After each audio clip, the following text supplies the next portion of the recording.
कि कविता मरते हुए आदमी का जिंदा बयान होती है और उभरते हुए नेतृत्व का प्रगतिशील प्रभावशाली नारा। मरे हुए आदमी को जिंदा रखने के प्रयास में कविता मर रही है, क्या बात जबकि कविता को हर हाल में जिंदा रहना चाहिए। क्या बात है, बहुत बढ़िया।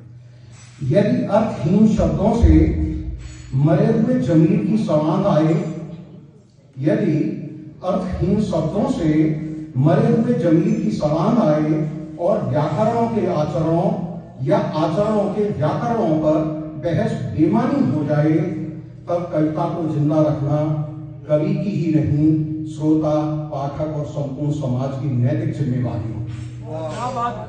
बहुत अच्छा। यदि अर्थहीन शब्दों से मरे हुए जमीर की सवांग आए और व्याकरण के आचरणों पर या आचरणों के व्याकरणों पर बहस बेमानी हो जाए, तब कविता को जिंदा रखना कवि की ही नहीं, श्रोता, पाठक और संपूर्ण समाज की नैतिक जिम्मेवारी होती है।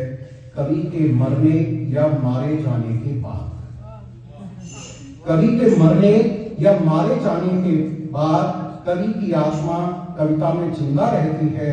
जिंदा कविता ही क्रांति बीज होती है। धर्म के लिए कवि हो या कवि कर्म के लिए धर्म, धर्म के लिए कवि हो या कवि कर्म के लिए धर्म, कवि रोशनी के लिए लड़ता रहे और मानवता के लिए कवि अमर रहे, कविता जिंदा रहे। मैं हर हाल में कविता को जिंदा रखना चाहता हूँ। मुझे अपने मरण पर कोई अफसोस नहीं।